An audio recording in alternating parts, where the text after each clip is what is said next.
Okay, hey, Glenn Dane here. I'm going to give you a demonstration which I think is probably one of the best single demonstrations of iron carbon metallurgy and how it really works in the real world and why it's so important. So what we're going to do is we're going to start with what's usually done as the typical bobby pin lab.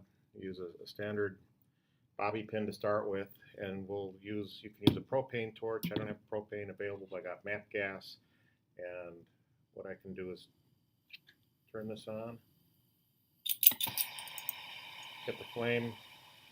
Then most important things, it's pretty safe so long as you don't get right in the way of the flame. So first of all, what we're going to do is the bobby pin. What's it made out of? This is ferrous alloy, steel, and it's ferritic steel, and it sticks to a magnet. That's the way you can tell that. So that we know it's in the BCC ferritic state. What I'm going to do is take this guy, heat it up so that it's quite red, and you can probably see that it's getting nice and red there. And if you can gauge the color relatively accurately, you can do a pretty good job of actually knowing what the temperature is. It's probably about 1100 degrees right there. What I'm going to do is quench it in water. And what we're really demonstrating is we've changed the structure of the material without changing its chemistry. Now you see that if you look carefully, and we'll show this again in a bit, some things seem to have come off of this, but it's just simply the paint coming off and a little bit of oxide. But now I've got this bobby pin, and let's see if it still behaves as a bobby pin. It's been cooled by the water. And take it a little bit, it feels like it's about the same amount of stiffness. Let's see, put it where a little bit of contrast there. It's about the same amount of stiffness. If I actually pull a little bit harder, it breaks into two pieces quite easily, and it's become very brittle. We could also find out that it's actually become quite hard, and the way we would do that is you'd use a file to see how easily you could file it off, and you'll see that the very hard material does not file so easily. So if you compare that to the rest of this, I can go further down this, and I can see that you could take this and actually bend it a long way without it going brittle. So what have we done here? Well, that's a really long answer, and we're going to do that in separate discussions actually, because it's not something we can get at easily in one go. What I do want to show is this is also somewhat reversible. So I can also take this, heat it up,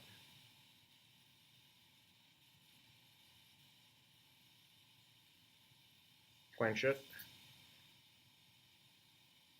and I guess just to prove to you that it is really brittle, take it, bend this one again, try to get against the white background, not burning my hand. Again, that snaps. It's actually quite hard there. So let's do the same thing with this other half. Get it very hot.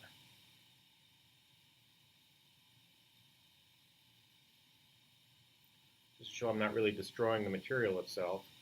And it's getting very, very hot, 1100 degrees C. It actually puts all the carbon into solution. Quench it. Now it would be very brittle, just the way it was before. What I'm going to do is I'm going to temper this material and cool it relatively slowly. So I'm going to take it ideally to where the material is a dull red color. That's a little hotter than I want. Get it out here. Get a little hotter than I want. And the cooling rate's almost as important as anything. So we're going to try to get it out here. MAP gas burns awfully hot. If you do this with a propane torch, it's not so easy to hit these temperatures.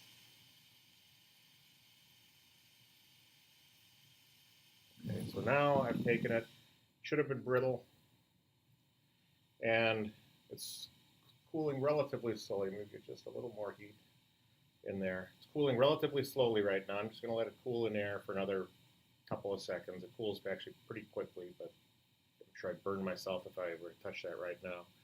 I'm going to quench it again, quench it slowly, and safe to hold. Now let's see what happens if I bend it. If I take it and bend it, it actually bends very easily in this case, quite easily. So it's easily bent. So whatever I've done there was really very reversible. So what else can we do this with? Well, we can take other things that are metal.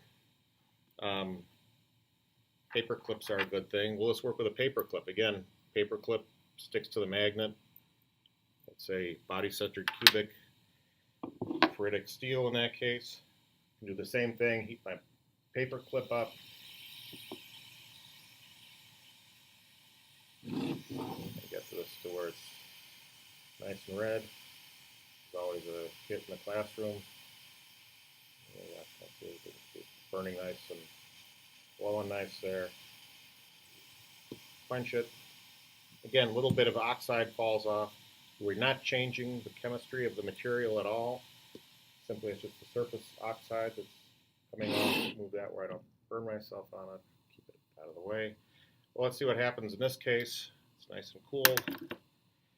Take my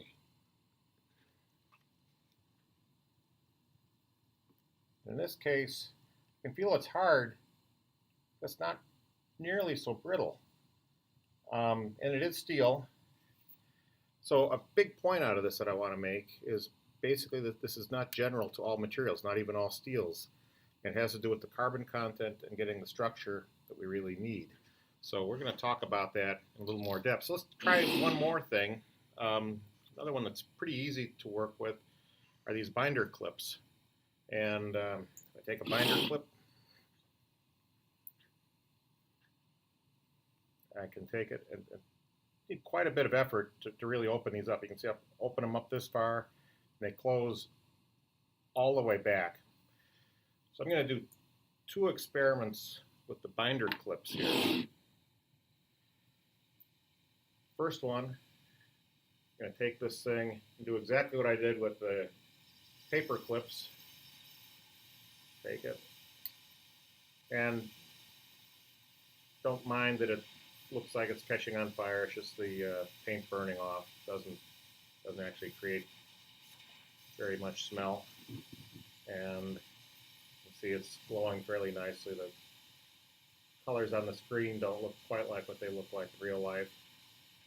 Take it, quench it, all kinds of stuff comes off, burning paint and all that.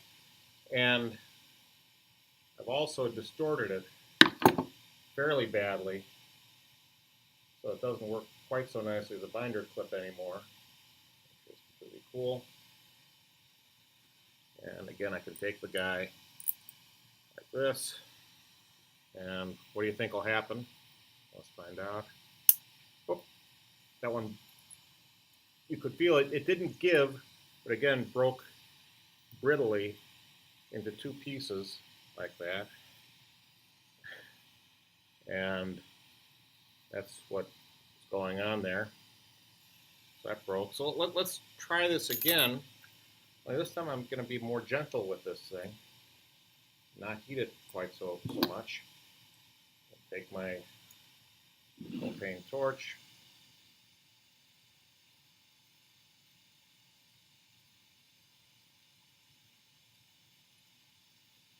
And again, I'm getting it hot. It is getting to a little bit of a cherry red.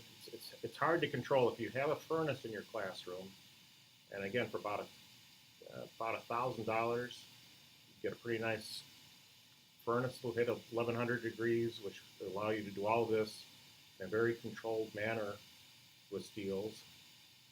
Okay, so I've taken it, got it not nearly so hot. It is glowing dull red right now. I'm going to try to keep it out here warm, but not red. Just another bit. Okay, that's that. That's the last thing I'm going to do with the torch here.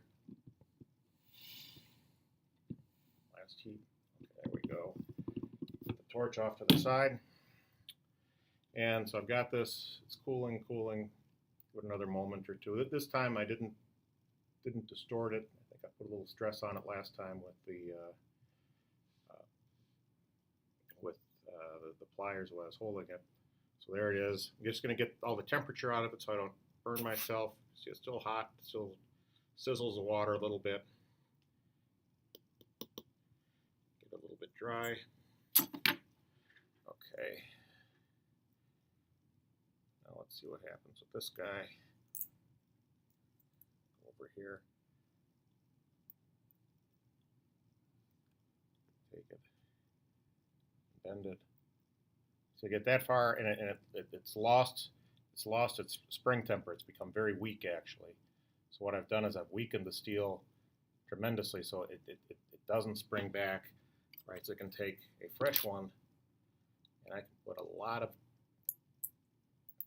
take that and open it as far as I like, as hard as I can push it by hand, and it keeps snapping back.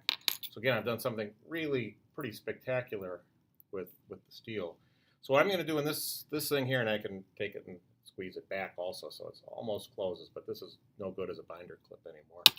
So anyway, what I'm going to do is not going to go into the physics and why this happens at this time. We're just going to motivate it and talk about what we can do with this. And so I'm going to close that for now, and we'll see you more in PowerPoint.